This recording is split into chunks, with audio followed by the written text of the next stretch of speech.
बिहार के गोपालगंज से एक बड़ा दिलचस्प मामला सामने आया है। दरअसल अपनी पत्नी के प्यार में उसकी सारी ख्वाहिशें पूरा करने के लिए एक शख्स कमाने के लिए मुंबई गया हुआ था। वहीं जब 6 माह से जब मुंबई से कमाकर वो अपने घर आया तो घर का ताला लगा हुआ था।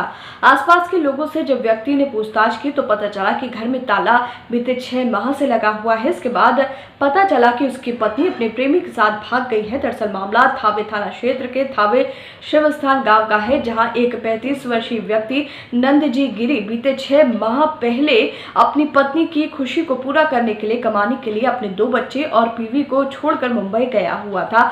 पति की मुंबई जाते ही पत्नी घर में ताला बंद करके फरार हो गई। 6 माह के बाद जब नंदजी गिरी अपने घर वापस आया तो पता चला कि उसकी बीवी का पहले से ही किसी और के साथ चक्कर चल रहा था।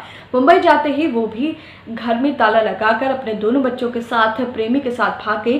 पीड़ित पति जब अपने बीवी बच्चे की तलाश में दर दर की ठोकरें खा रहा है। पीड़ित पति ने आरोप लगाते हुए कहा कि उसके भागने में उसकी भाभी का ही हाथ है।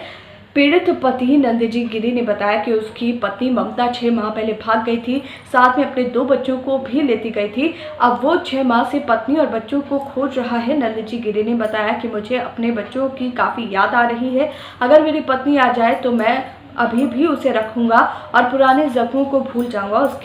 उसने अपनी पत्नी से घर वापस आने की गुहार लगाई है। पीड़ित पति ने अपनी दुख भरी कथा को सुनाते हुए कहा कि उसके माँ बाप की मौत बचपन में ही हो गई थी। उसकी बहन ने उसको पाल पोस कर बड़ा किया। इस दौरान उसने फैक्ट्री में काम करना शुरू किया। कुछ पैसे जमा होने पर वो वापस अपने घर आया और फेरी कर मसाले बेचता था। 8 साल पहले उचका गांव प्रखंड के रघुनंदन गांव निवासी शैलेंद्र महतो की बेटी ममता से उसकी आंखें चार हुई थी। इसके बाद उसने ममता के साथ शादी कर ली थी। उसके 2 बच्चे भी हैं। नंदजी गिरी ने बताया कि शादी के बाद उसे लगा कि अब उसकी जिंदगी की गाड़ी पटरी पर आ गई है। इसी बीच वो अपने परिवार की जरूरतों को पूरा करने के लिए मुंबई गया हुआ था। इसी बीच उसकी पत्नी अपने प्रेमी के साथ फरार हो गई। इस मामले को लेकर पीड़ित ने थाने में रिपोर्ट दर्ज कराई है।